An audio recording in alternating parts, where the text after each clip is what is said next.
India voice, आपकी आवाज।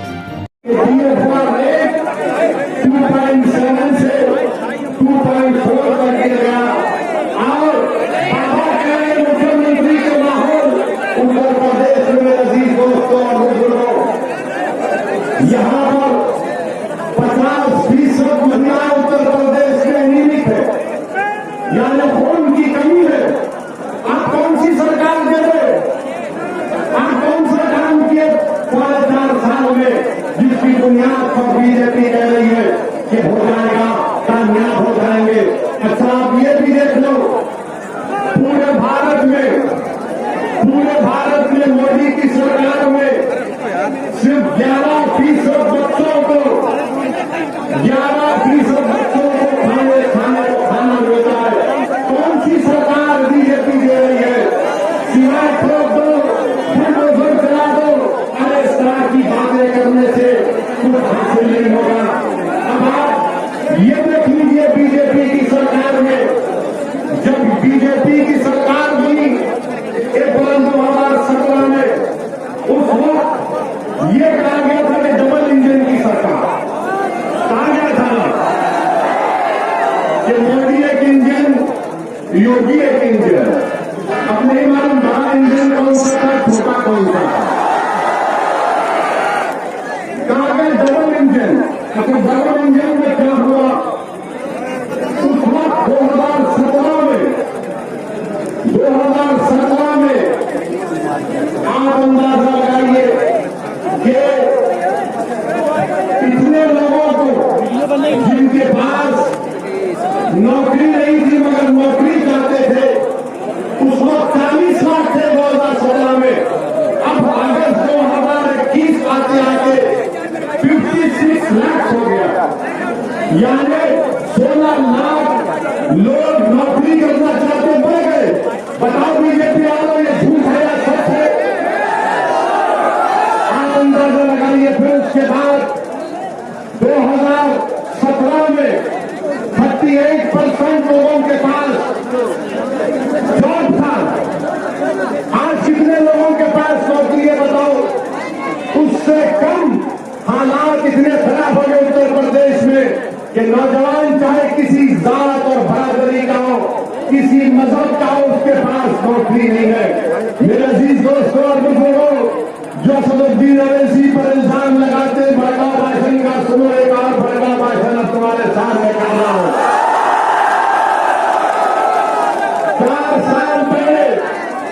4 साल पहले 25 और 29 साल के दरमियान में नौजवान लड़के लड़कियां थे, वो 8% अनएम्प्लॉयड थे, बेरोजगार थे 4 साल पहले।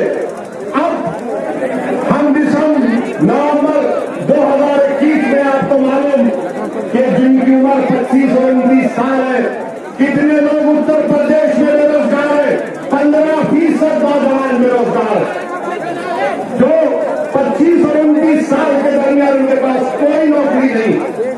और फिर जो 20 और 24 साल के, वो 2017 में 23%, 20 और 24 साल के उत्तर प्रदेश के नौजवानों में नौकरी नहीं थी। आज वो बढ़ते बढ़ते 31% हो गया, 31% हो गया। यानी बाबा के राज में 23 से 31%, 20 और 24 साल के दरमियान के लोगों, नौजवानों के पास नौकरी नहीं है, बेरोजगार है। और बाबा बाजा बजा है तो ऐसी बाबा को ये नजर नहीं आता कि 20 और 24 साल के दरमियान में बच्चे 21% बेरोजगार है। मोदी को नजर नहीं आता कि 25 और 29 साल के दरमियान के नौजवानों में 15% बेरोजगार है, नौकरी नहीं है। इनको सिर्फ एक ही नजर आता, दाढ़ी इसके चेहरे पे टोपी है, इसको दिखाते देखो ये है, ये है। बताओ ये झूठ है या सच है? बीजेपी वालों, तुमने नौकरियां नहीं की। अच्छा, फिर इनको बड़ी मोहब्बत, भाजपा को बड़ी मोहब्बत मुस्लिम महिलाओं से। हम ट्रिपल तलाक का कानून लाए, हम मुसलमान महिलाओं से ऐसा करेंगे। अरे हम तुमसे पूछ रहे, तो हमारे बहनों की फिक्र कर रहे, हमारी भाभी की भी तो फिक्र करो। हमारी भाभी कहाँ है?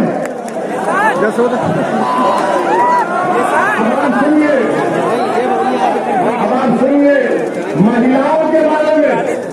जो महिला काम करना चाहती है उसके पास काम नहीं है।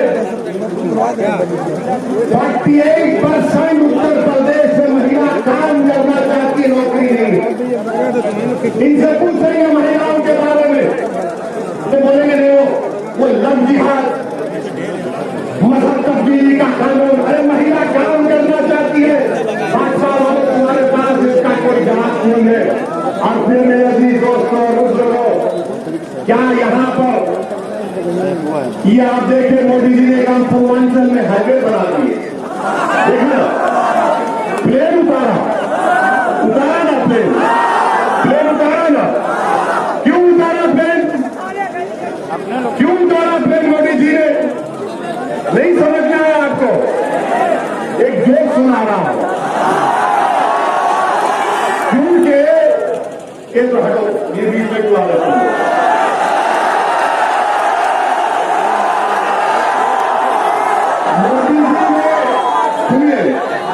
मोदी जी ने प्लेन क्यों उतारा? इसलिए उतारा कि उत्तर प्रदेश की जनता को बताने के लिए, सुनो, उत्तर प्रदेश की जनता को बताने के लिए कि भाइयों बहनों,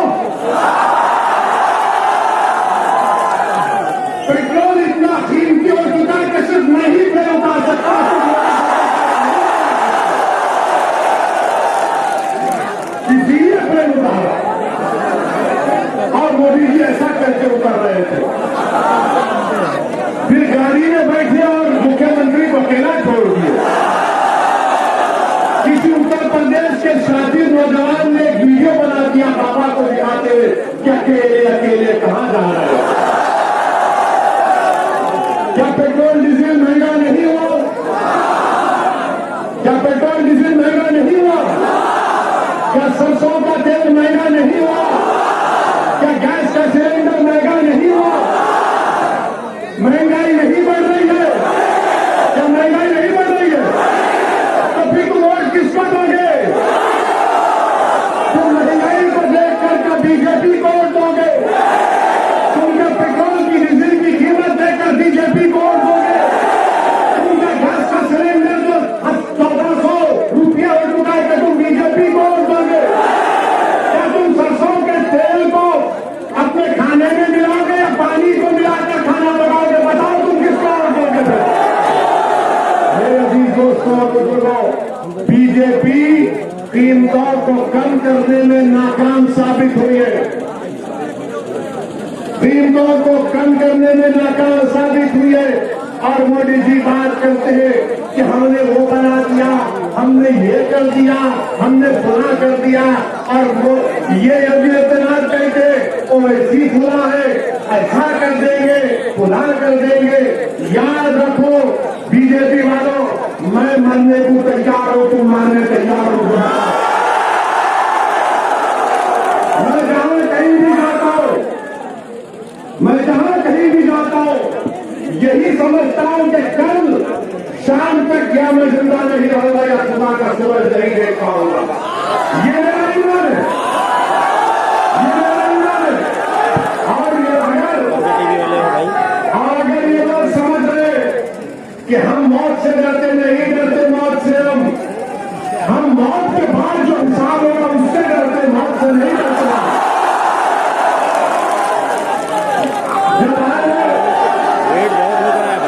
जब आएंगे तो जाएंगे, एक दिन सब जाएंगे, कोई यहां पर नहीं रहेगा। मगर हम अल्लाह से दुआ करते हैं कि या अल्लाह नरेंद्र मोदी को और योगी को अल्लाह 125 साल की उम्र दे और हमको अल्लाह सेहत से जिंदा रखे। ऐसी सेहत दे कि हम जिंदा रहे तो अल्लाह के आगे सर झुकाए, जालिमों के आगे कभी ना झुकाए।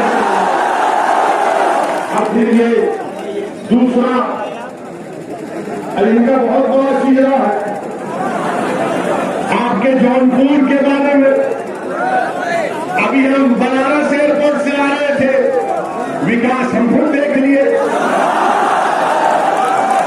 गाड़ी चलती नहीं है।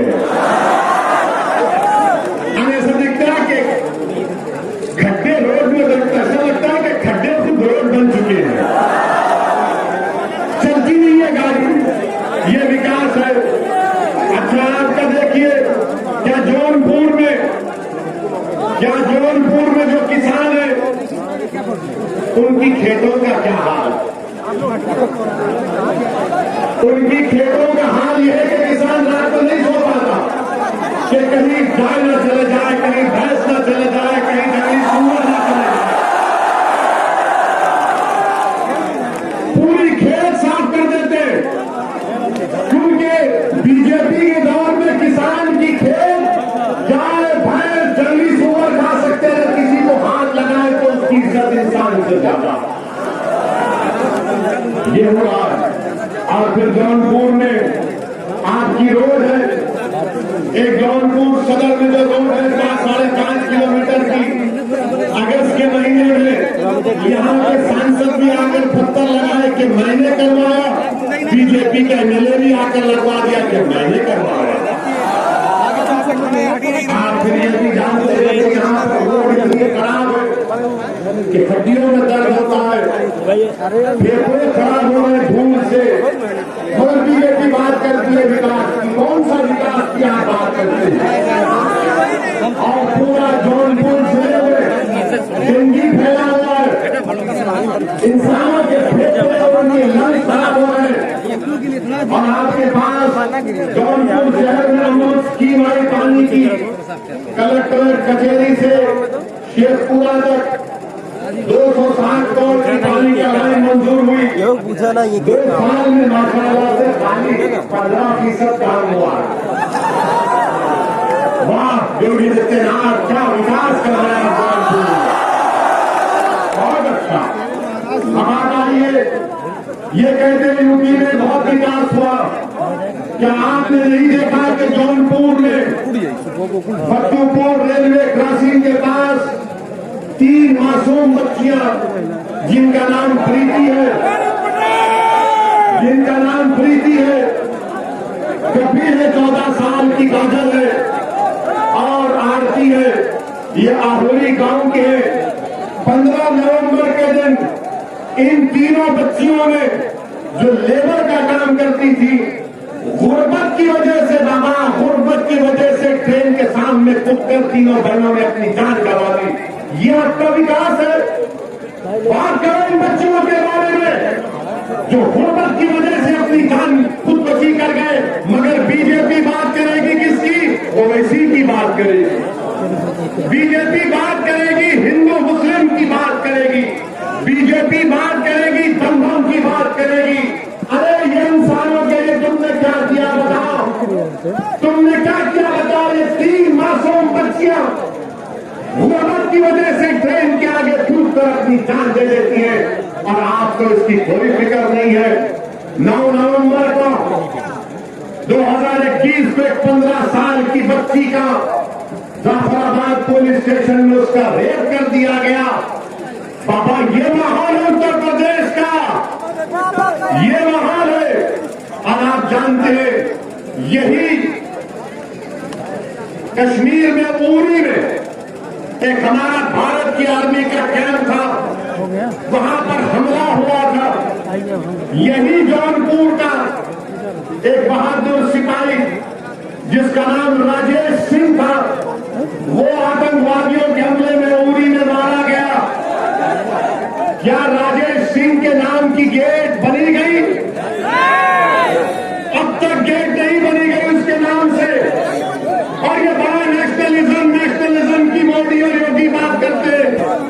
वो राजेश सिंह जो उरी में मारा गया, उसके नाम के गेट नहीं बन पाती है। और बीजेपी कहती है कि ये ऐसा करेंगे बड़ी क्लास के पास। तो मेरे अजीज दोस्तों और बुजुर्गों, और फिर बीजेपी ये भी कहती है कि ओवैसी यहां पर आकर माहौल को खराब नहीं करना। मैंने क्या कहा था? आप घुमा सकते हो, बड़ा कर सकते हो। मैंने, अरे आप हमारी आवाज को सुनो, हमको सुनो, बस तुम्हारे सामने योगी खड़ा हुआ है। इनको इतराज है कि मीडिया के लोग बैठ जाए। मैं तुमसे क्या कह रहा हूं, मेरी बात सुनो। हमारे सामने योगी है, मोदी है, अखिलेश है, हमारे सामने आरएसएस है, विश्व हिंदू परिषद है, बजरंग दल है, सब है। मगर तुम्हारे दिलों तक अगर मेरी बात पहुंच गई तो वही का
कौन उनकी आवाज उठाएगा?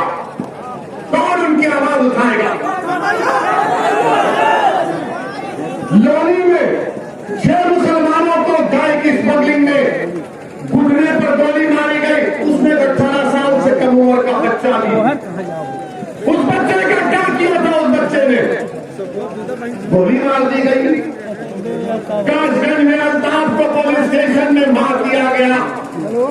बताओ अल्ताफ ने क्या गुनाह किया था? इल्जाम लगाया कि किसी और की बच्ची को लेकर भागा था, मगर बाद में मालूम हुआ वो बच्ची 18 साल से ज्यादा उम्र की थी। बताओ उन लोगों का फैसल क्या गुनाह किया था? जो तरकारी बेचता था 16 साल का बच्चा जो पुलिस कस्टडी में मर गया। बताओ मेरे अजीज दोस्तों और बुजुर्गों, ये नाइंसाफी नहीं है तो क्या है? बताओ उत्तर प्रदेश के मुसलमानों में आज से मुखातिब हूं, मैं आपसे शिकायत कर रहा हूं। आखिर सिर्फ 2% हमारे बच्चे उत्तर प्रदेश में ग्रेजुएट क्यों होते हैं? सिर्फ 2%। आखिर 60% ड्रॉप आउट रेट क्यों है? कौन जिम्मेदार है मेरे भाई? हम जिम्मेदार हैं। अगर आप इन सियासी जमात से कहेंगे नहीं, जिस दिन आप अपना वोट का इस्तेमाल करेंगे, मजलिस को वोट देंगे, आप अपनी सियासी लीडरशिप को बनाएंगे, तो तब आप देखेंगे हालात बदलेंगे। नाइंसाफियों के दौर का खात्मा होगा। कोई हमसे नाइंसाफी करने से पहले सोचेगा। और ये जो समाजवादी पार्टी है, कांग्रेस है, इनके पास अगर कोई मुस्लिम नेता है, वो बेचारा मंच पे आता है तो इससे कहते हट जा, सामने मत आ, वरना बीजेपी आ जाएगी। यानी तो वो हो गया पिक्चर का डायलॉग कि सो जा वरना गब्बर सिंह आ जाएगा। अब हम तुमसे कहें गब्बर आए, गब्बर का दादा है, हम नहीं सोएंगे, हम उठाएंगे, आवाज उठाएंगे। वो गया जमाना कि बीजेपी आ जाएगी। अरे बीजेपी आ जाएगी तो भी मुकाबला करेंगे। जमहूरियत में हमको हक दिया गया है। बीजेपी आती है तो तुमने क्या किया? बीजेपी आई तो हम पर नुकसान हुआ। हमारे बुनकर भाई, अंसारी भाई, उनका पावरलूम हैंडलूम बर्बाद हो गया। क्या किया तुमने? हमारा कुरैशी भाई जो बरसों से गोश्त का कारोबार करता, खत्म हो गया। और फिर ये लोग जो कहते हैं कि खामोश हो जाओ वरना बीजेपी आ जाएगी। क्या 2017 तक बताओ समाजवादी पार्टी आपने कितने स्लॉटर हाउसेस का परमिशन दिया था? आपने कितने स्लॉटर हाउसेस का परमिशन रिन्यूअल कराया था? आपके पास कुछ भी नहीं है, कुछ जवाब देने को नहीं है, मगर सिर्फ क्या कहेंगे? मजलिस लड़ेगी तो और डिवाइड हो जाएगा। अरे डिवाइड तो तुम्हारा और हो चुका है ना। 2017 में यहां से कांग्रेस के कैंडिडेट कौन थे? नदीम थे ना? ये दोनों अखिलेश और राहुल मिल मिले थे ना? क्या कहा था? यूपी को इन लड़कों का साथ पसंद है।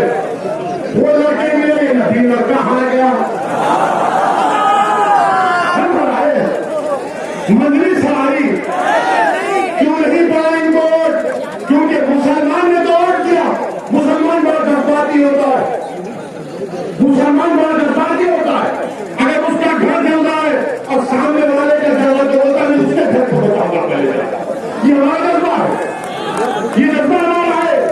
मगर अब आप सब कह रहे पहले घर की आग को बुझाओ। याद रखो मुसलमानों, अगर आप मस्जिद में नमाज पढ़ते हैं और मस्जिद में इमाम साहब गलती करते हैं तो मस्जिद के बाहर खड़े होकर किसी को हासिल नहीं है कि पुकार करके इमाम साहब आपने रुकू करना भूल गए। जो जमात में होगा, जो नमाज में होगा, वो भी बोलेगा इमाम साहब सुभान अल्लाह। इमाम साहब को तब समझ में आता क्या गलती हुई है। हमारा हाल ये कि दीवार के पास खड़े होकर बोलेंगे कि मजलिस ये करना था, मजलिस वो करना था। प्यारे आ जाओ मजलिस में, मैं तुमको नेता बनाना चाहता हूँ, तुम लीडर बनो। हम यहाँ पर नेता बनने नहीं आए, हम यहाँ पर नेता बनने नहीं आए। हम तो चाहते हैं, हमारी ख्वाहिश है, हमारी नीयत है, अल्लाह जानता है कि आप लीडर बने। हम आपके पीछे खड़े रहेंगे, मगर उत्तर प्रदेश में मुसलमानों की लीडरशिप बननी चाहिए। आप बनाएंगे नहीं बनाएंगे? आप लीडर बनेंगे मुसलमानों के नहीं बनेंगे? आप मुसलमानों के सिर पे सलार बनेंगे नहीं बनेंगे? आप मुसलमानों के कायल बनेंगे बनेंगे इंशाअल्लाह ताला। आप मुकद्दर के फैसले करेंगे। याद रखो, जिस दिन आप उत्तर प्रदेश में मुसलमानों की क़यादत को बनाएंगे, कोई उत्तर प्रदेश के सियासी फैसले तुम्हारी आवाज के बगैर तुम्हारे से पूछ कर नहीं किए जाएंगे। आज क्या हो रहा है कि आज हमारी कोई अहमियत नहीं है, आज हमारी कोई अहमियत नहीं है।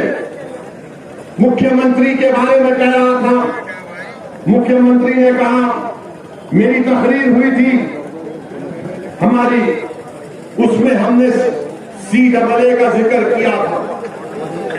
CAA का कानून याद है ना? हमने ये कहा था, अब फिर कह रहे योगी आदित्यनाथ, आप भी सुन लो।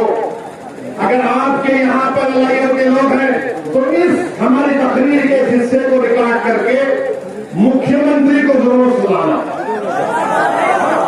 जरूर सुनाना। हमने कहा बहुत है हमारे, ये भी हमारे मजदूर लोग हैं, ये भी हमारे मजदूर बहुत है।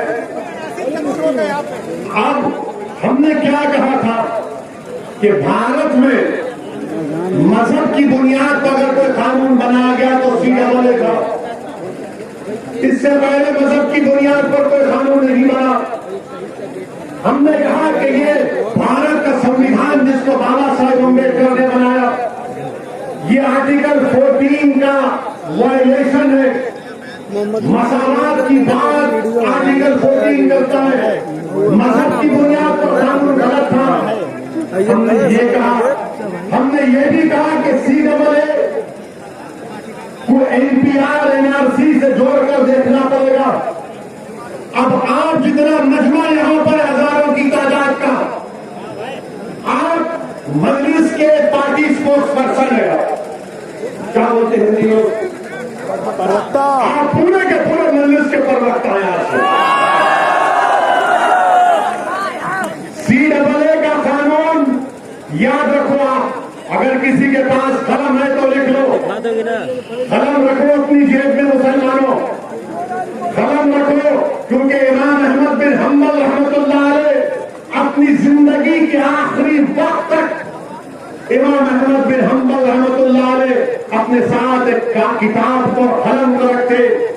लोगों ने कहा कि इमाम आप वक्त के इमाम हैं, आपको कलम और कागज की जरूरत क्यों है? तो इमाम अहमद बिन हम्बल ने कहा कि अगर मैं जिंदगी खत्म होने से पहले तक अगर किसी बच्चे से भी अच्छी हिकमत की बात सुनूंगा तो उसको लिख लूंगा।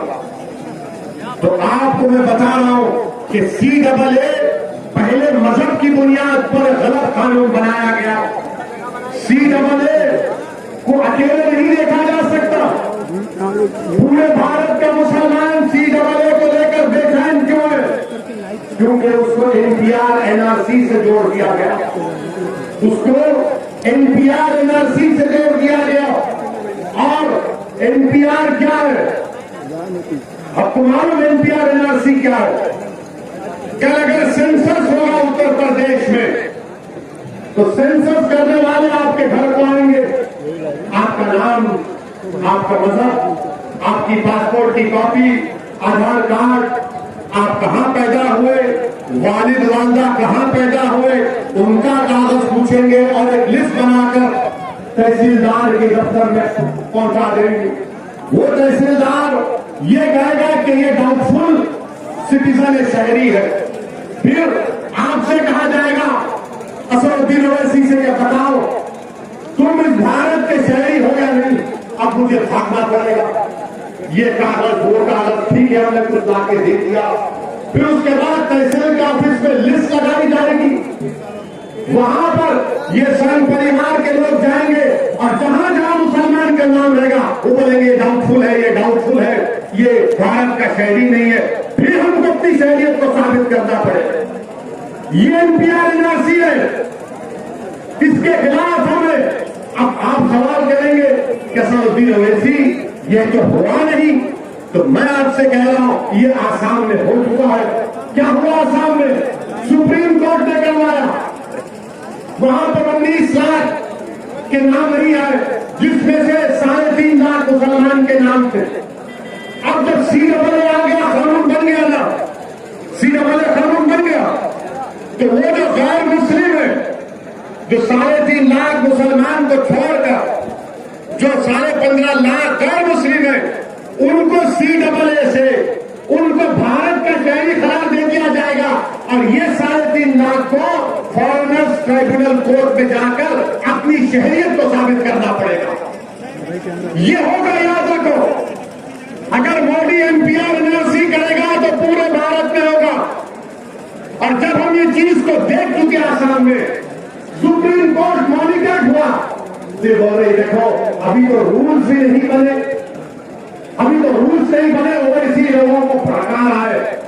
मैं भड़का नहीं रहा हूं, बल्कि हिंदू अखबार अंग्रेजी का अखबार है, एक मशहूर जर्नलिस्ट है, बहुत मशहूर, जिसका नाम मोहतरमा विजयता सिंह है।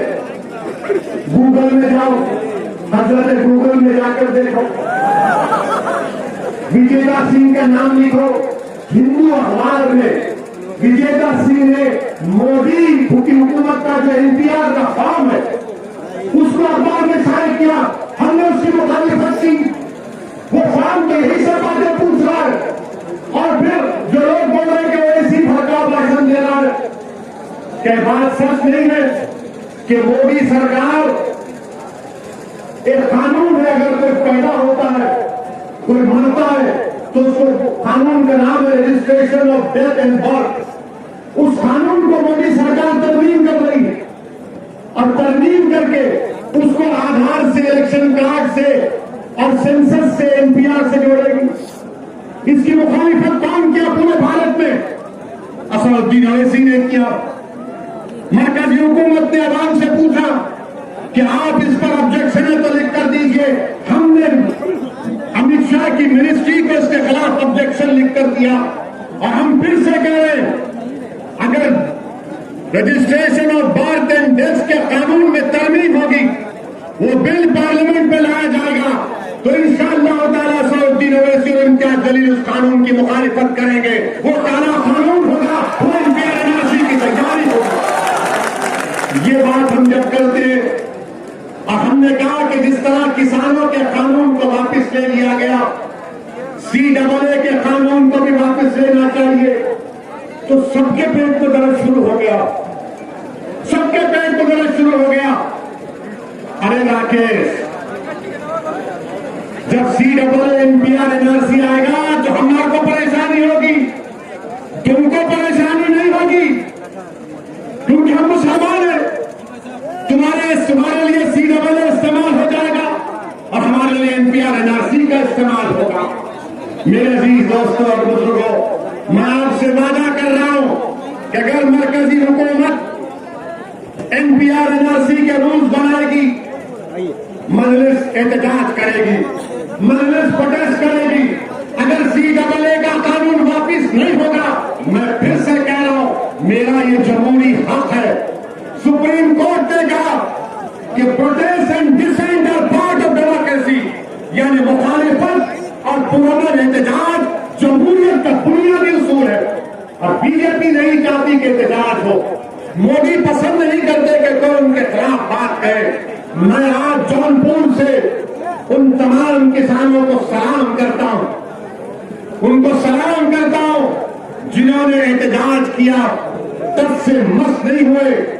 और जो लोग आज आकर मुझसे कह रहे हैं असदुद्दीन ओवैसी इस पर बात मत करो, तो किसानों के पास जाकर अगर किसी ने कहने की हिम्मत क्यों नहीं की कि सुप्रीम कोर्ट ने तो सस्पेंशन में कर दिया था ना, किसान के कानून को उनसे कहना था कि खामोश हो जाओ। अरे यहां तो कानून बन चुका है पार्लियामेंट में, मैं सामने देख चुका हूं क्या हो रहा है। हम कैसे खामोश बैठेंगे? हम खामोश नहीं बैठ सकते। नरेंद्र मोदी की सरकार को CAA के कानून को वापस लेना चाहिए, ये हमारा मुतालबा है। क्या आप सब इसकी तारीफ करते हैं? क्या CAA का कानून वापस होना चाहिए? क्या CAA का कानून वापस होना चाहिए? जिस तरह किसान कानून वापस हुआ, क्या जौनपुर की जनता CAA कानून की वापसी का मुतालबा करती है? तो जोर से नारा लगाइए, नारे तकबीर, नारे तकबीर, यही